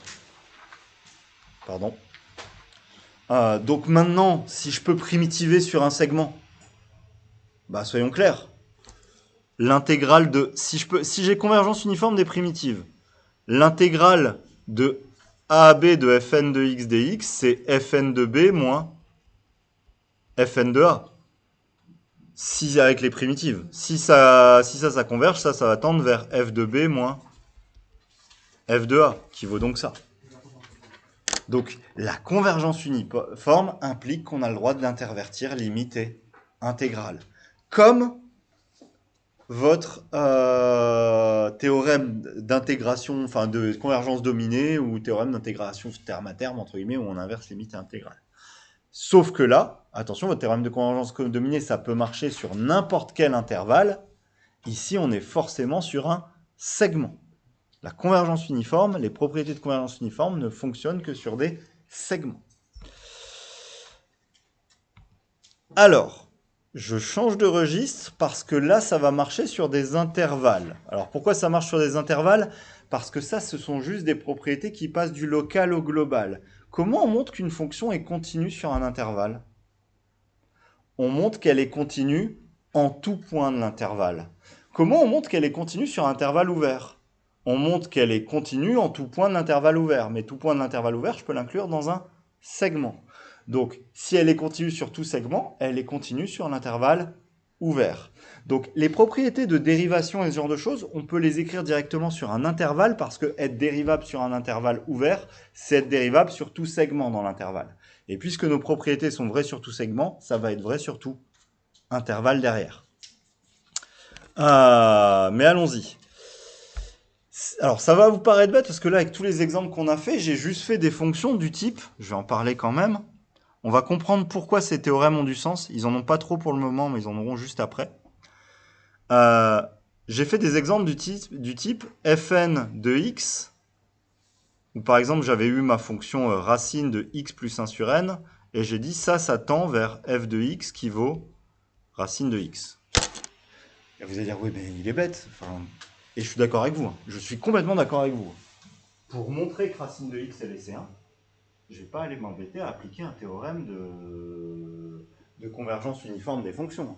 Je vais juste dire, bah, ma fonction limite, je la connais, et je peux dire qu'elle est C1 sans appliquer le moindre théorème.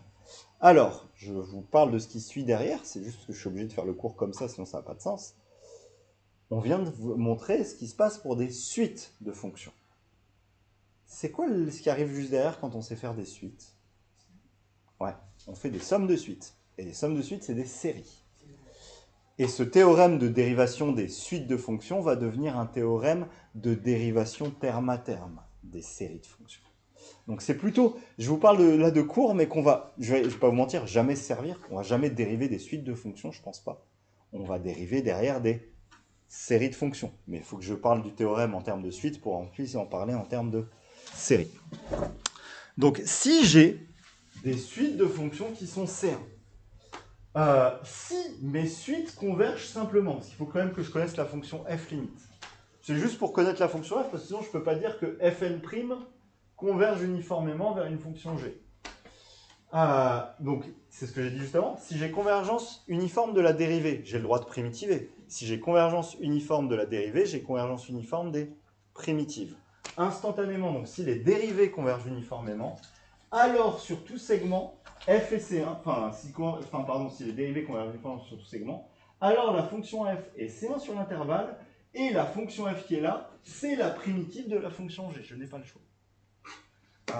Donc en gros, j'ai le droit d'intervertir le fait de dériver et mon passage à la limite. Et si j'ai le droit de le faire pour les fonctions C1, je peux le faire pour les fonctions CK.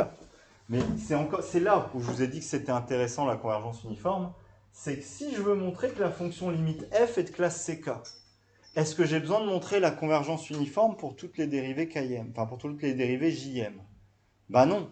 Si j'ai la convergence uniforme de la dernière dérivée, par primitive, j'ai la convergence uniforme de toutes les dérivées supérieures. Du coup, ce que j'ai besoin de faire, c'est juste de dire toutes mes dérivées convergent simplement. Il faut que j'ai une limite simple. Il faut que ça ait du sens de faire des limites. Si toutes mes dérivées convergent simplement, et si la dernière converge uniformément sur tout segment, alors la fonction limite est de classe CK, et toutes les dérivées, c'est les limites des dérivées partielles. C'est des limites des dérivées à n'importe quel ordre. Donc, on aura le droit de dériver plein de fois nos séries de fonctions, du moment que la fonction à l'intérieur, elle est assez régulière. Ah oui, si la fonction à l'intérieur n'est pas régulière, on n'aura pas la régularité de la fonction limite, c'est pas possible. Du coup, si on a forcément un truc en CK, on a aussi un truc en C infini. Alors, je vais juste pas l'écrire, il est au tableau là, mais je veux juste mettre les deux ensemble. Si pour être de classe CK, il faut converger uniformément au rang K et on récupère tous les rangs du dessous. Le problème de C infini, c'est être quoi de classe C infini? C'est être de classe CK pour tous les cas. Du coup, en fait, il n'y a pas le choix. Pour être C infini, il faut montrer qu'à partir d'un certain rang, on converge uniformément. Ce qui montre qu'elle est de classe CN0 pour tous les N0, pour tout N à partir d'un certain rang. Donc, quand on veut faire C infini, il n'y a pas le choix, il faut montrer convergence uniforme à partir d'un certain rang. C'est plus dur que montrer CK. Parce que c'est montrer CK pour tout cas. En gros, c'est un peu ça. Mais on va pas s'en servir encore une fois sur des suites, parce que sur des suites, vous allez avoir des vraies limites, alors que c'est plutôt sur les séries qu'on va s'en servir, ces théorèmes-là. Ah bah tenez, je l'ai mis là. Ah bah non, c'est pas le même que j'ai mis. L'exercice 13 que j'ai mis ici, c'est pas pile le même. C'est soit Fn qui converge uniformément vers F, montrer que l'intégrale de AB de exponentielle de Fn tend vers l'intégrale de AB de exponentielle de F. Je vais peut-être faire mon autre exo, tiens.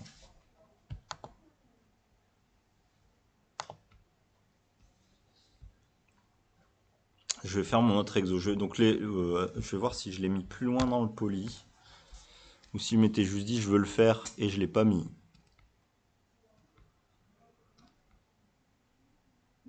Alors ce ne sera pas dans série de fonctions, ce sera forcément après.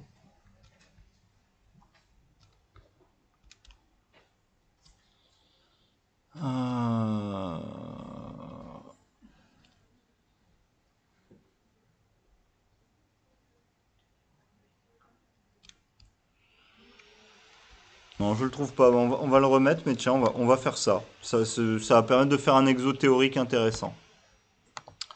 Allons-y. Je vous mets l'énoncé vu qu'on ne l'a pas. Oui. Au niveau par rapport à la convergence uniforme, est-ce que ces jeux, elle n'est pas uniformément convergente? Est-ce qu'on peut trouver un moyen, sans forcément, on va appliquer le théorème, de montrer qu'elle est, de montrer que la dérivée pouvait être primée sur la limite? Bah, il faut revenir à la définition, il n'y a aucun théorème qui marche, il faut revenir à la définition, c'est moche, c'est compliqué, ça peut arriver. Mais c'est vraiment des situations... En gros, c'est plutôt des situations où tu vas revenir à la convergence uniforme, mais sur un autre intervalle. C'est-à-dire, encore une fois, il n'y a pas convergence uniforme sur 0 plus l'infini, mais il y a peut-être sur epsilon plus l'infini. Tu vas faire ta convergence uniforme sur epsilon plus l'infini et voir ce qui se passe derrière. Ok? Alors, je vais vous donner AB de réel avec A strictement plus petit que B. Je vais prendre une suite de réels AN qui tend vers A. Je vais mettre, c'est juste pour simplifier les notations, en décroissant. Quand n tend vers plus l'infini. Je vais prendre une suite de réels BN qui tend vers B quand n tend vers plus l'infini en croissant. C'est juste encore une fois pour simplifier les notations. Je vais prendre Fn qui va être continu sur AB et Fn qui converge uniformément vers f, vers une fonction f sur AB. Et mon but maintenant, c'est montrer que l'intégrale de AN BN, de AN à BN de Fn de t dt, ça tend, quand n tend vers plus l'infini, vers l'intégrale de A à B de f de t dt. Exercice très théorique.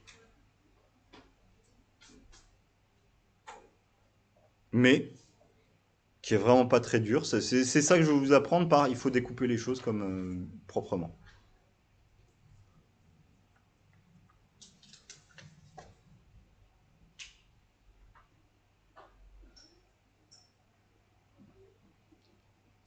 Alors déjà, première chose et première question, par quoi vous démarrez? Comment vous commencez par écrire les choses? Comment vous allez montrer d'un point de vue théorique qu'une quantité que je vais appeler grand A tend vers une quantité qui s'appelle grand B? Il faut déjà avoir cette idée-là du point de départ, sinon c'est pas la peine, vous pouvez sauter la question. Axel? Et donc comment tu vas faire? Quel est ton point de départ? Qu'est-ce que tu écris en premier sur ta copie? On va attendre. Enfin, j'ai des epsilon, on va mettre un delta. Tu vas pas commencer par utiliser des epsilon tant que tu sais pas quelle quantité tu veux écrire. Tout à l'heure, je savais que je devais majorer Fn de f de x moins f de a. On a fait une fonction g qui est égale à l'intégrale de ANBN de Fn de tdt, pour n, une fonction en n. Oui. Et on lui applique le epsilon. On fait ça sur cette fonction-là. Attends, la fonction et tu lui appliques, mais pour dire quoi? Tu voudrais me montrer la continuité de l'application qui à n associe l'intégrale de AN BN Fn de t dt.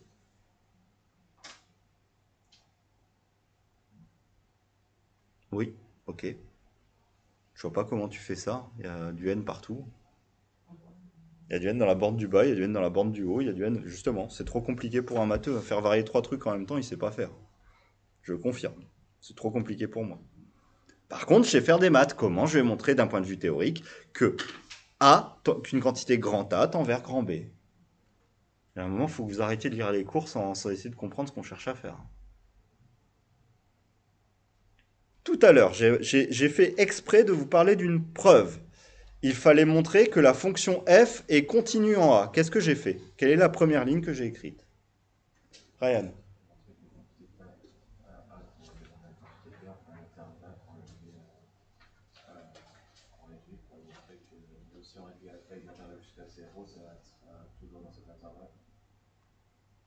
Mais tu es reparti avec du pour tout epsilon, donc tu pars du début et de ce que tu veux prouver. Mais du coup, alors oui, ça va rester, même si on réduit l'intervalle à 0, ça va rester dans cet intervalle. Du coup, qu'est-ce qu'il faut écrire en premier? Ok, mais on va pas l'écrire ça, parce qu'on sait pas encore c'est quoi notre epsilon. Mais on voudrait écrire pour tout epsilon strictement positif, je vais écrire ça. On va voir le point de départ, parce que ça m'énerve là. Hein? Et donc je vais montrer que A tend vers grand B. Qu'est-ce que vous allez écrire? À la fin, vous voulez écrire A moins B plus petit que epsilon. On est d'accord. Donc la première chose à écrire, chaque fois que vous voulez faire une preuve théorique, c'est faire valeur absolue de A moins B et me montrer que ceci est petit. Et maintenant, le petit, on va le quantifier mieux et on va voir pourquoi. Mais il faut trouver que ceci est petit. Quand on faisait la fonction qui était intégrale